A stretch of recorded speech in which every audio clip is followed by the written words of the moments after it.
Pero antes de discutir esta respuesta debemos retroceder e inquirir sobre la validez de algo dicho a la ligera, pero que tiene repercusiones profundas para nuestro proyecto de analizar la experiencia estética del performance. Esto es, que al contestar la pregunta ¿cuál es la experiencia estética del performance?, se da por sentado que el performance es una obra de arte.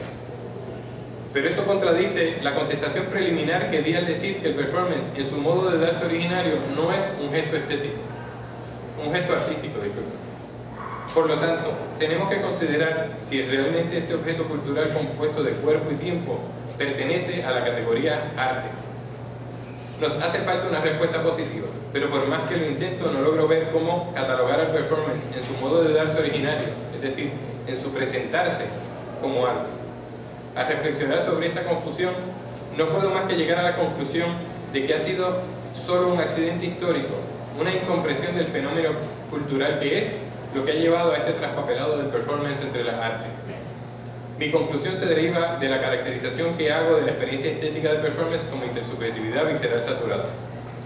A modo de analogía, las exploraciones sobre los fundamentos de las matemáticas y el surgimiento de las geometrías no euclidianas y las paradojas sobre el infinito a final del siglo XIX dieron pie a la teoría de conjuntos de Georg Cantor y a una crítica radical de los fundamentos de las matemáticas que culminó en el trabajo de Kurt Gödel. Esto desató una creciente abstracción y depuración de los objetos de esta ciencia y una delimitación de su capacidad expresiva. Así también, las artes plásticas pasaron por una radicalización semejante de sus fundamentos y una creciente abstracción que, a mi juicio, concluyó con los ready-mades de Marcel Duchamp. Las exploraciones de los impresionistas a finales del siglo XIX trajeron consigo una creciente concientización de la esencia bidimensional en el sentido de Clement Greenberg de la pintura por un lado y por el otro la depuración de la esencia del objeto de arte en su forma más idealizada, el ready-made. A mi entender, aquí acabó la línea genealógica de la plástica, no queda espacio para el performance. De hecho, nada tiene en común el objeto puro de arte, es decir, el ready-made, y el performance. El performance pertenece a otra cepa, a otra genealogía, no a la historia del arte del siglo XX.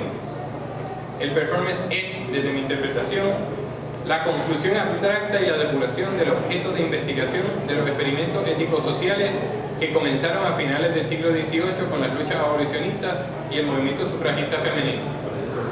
De modo que el performance sería la conclusión lógica del proceso de abstracción y depuración de la conducta humana. Es decir, el performance sería la forma más abstracta e idealizada de relación ética con el otro. El arte, en su acepción más pura, es decir, en la forma del ready-made, designa no un objeto particular o una técnica particular de crear objetos, sino una relación particular con el objeto, con la obra de arte. No hay nada en el objeto de arte en sí que lo haga ser una obra de arte. El objeto en sí no tiene ningún valor intrínseco. Lo que lo constituye en obra de arte es la decisión del artista de mirarlo, la invitación a que lo miremos de otra manera, de cambiar su mirada práctica e instrumental sobre el objeto y permitirnos mirarlo estéticamente.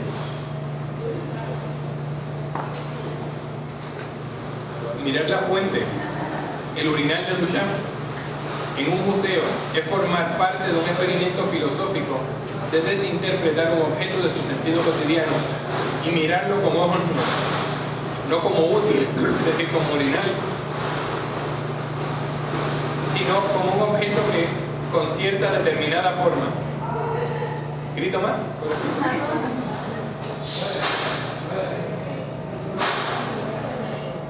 Sino como un objeto con cierta determinada forma, cierto color, cierta relación con el espacio que lo rodea, con su iluminación. Por así decirlo. El aula 13. Por así. Esto es parte de. Esta interacción es parte del mapa. Esto es a propósito. Es que van a estar pintando las paredes para pintar. Ah, ok. Se está pintando un ejercicio que es parte de la performance que está diciendo. No, en teoría no me molesta de pasar si grito más o no. Me avisan. Pero así como Gödel resolvió el problema de la completud de los sistemas axiomáticos, admitiendo su inconsistencia, e inversamente resolvió el problema de la inconsistencia admitiendo su incompletud, Duchamp nos legó una bifurcación paradójica semejante. El gesto de Duchamp para contestar la vieja pregunta ¿qué es arte? Tuvo que acabar el arte como plástica. Más específicamente, su contestación a la pregunta ¿qué es arte? Es cualquier cosa.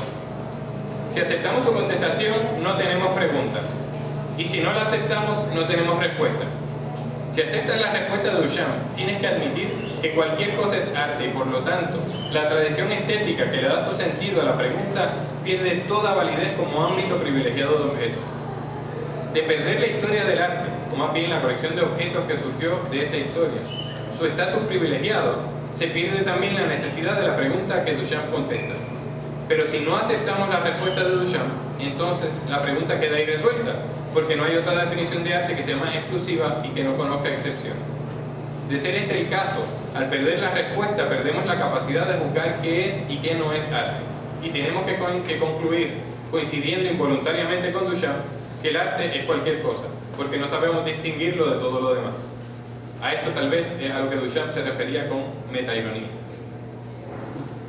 Así, podemos definir retrospectivamente, es decir, con posterioridad al gesto duchampiano, al artista como aquel individuo que mediante su confección de objetos intenta contestar la pregunta ¿qué es arte?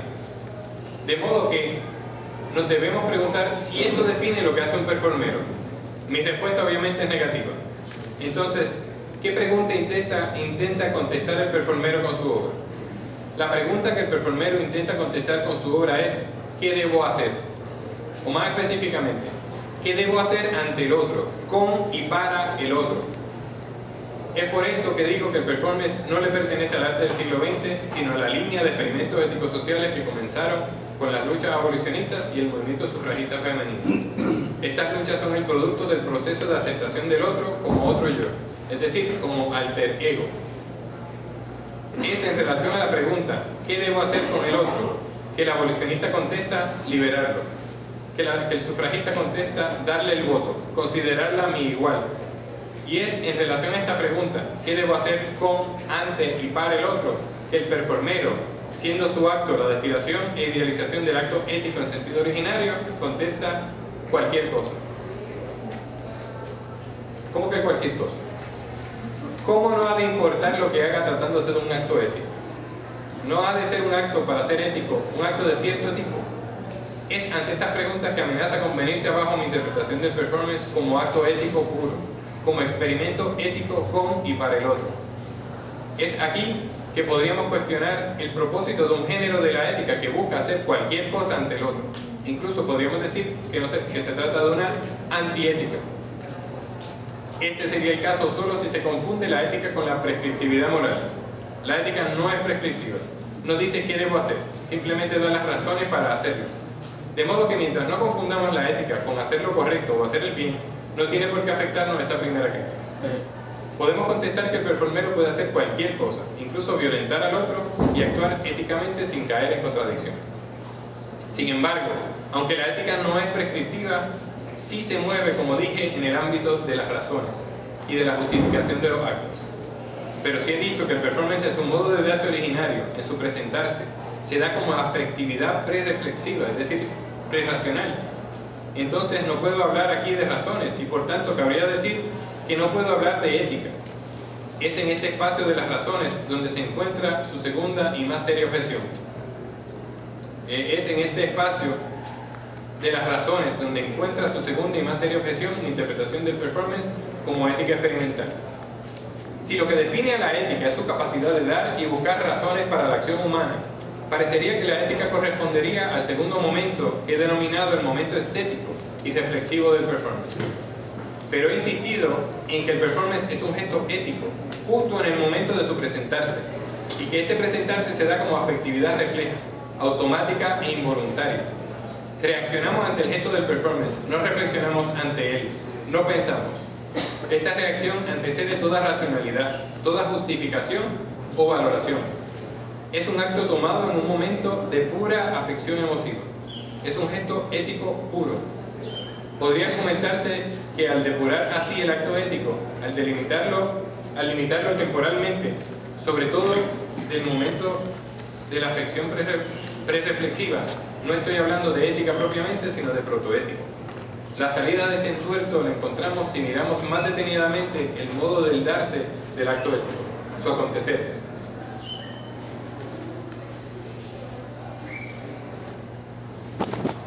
Lo que solemos identificar o considerar como actos o comportamientos éticos y que valoramos como positivos o negativos según sea el caso, no son sino el resultado de una cadena causal que tiene su origen en la percepción de una acción o de un objeto. De modo que el aspecto reflexivo valorativo es secundario a la presentación de la acción u objeto que se experimenta ya desde el principio como algo ante lo cual reaccionar éticamente. Por ejemplo, cuando veo a una madre o un padre pegándole a un hijo en público, reacciono inmediatamente. Actúo dentro de un horizonte de posibilidades que están tipificadas como reacciones éticas. Puedo intervenir o puedo bajar la vista y seguir caminando. Puedo pedir ayuda o detenerla, o escoger entre una larga pero finita lista de posibilidades ético-culturalmente tipificadas. Puedo hacer cualquiera de estas cosas, pero no puedo pasar entre medio de ellos dos como si nada estuviese pasando. O tocar a la señora en el hombro y pedirle direcciones, o seguir caminando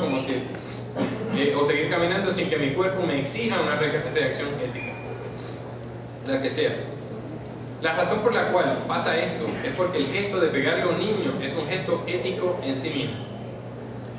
Este no requiere, para que lo comprenda como ético, que me detenga a reflexionar o me posicione al respecto, sino que lo percibo directamente como ético. Es sencillamente un hecho de la condición humana que somos capaces de identificar las situaciones éticas como identificamos el color rojo. Y así como no necesitamos reflexionar para percibir un objeto rojo, simplemente se nos da como rojo. No tenemos que reflexionar para percibir un acto como ético, simplemente se nos da como tal.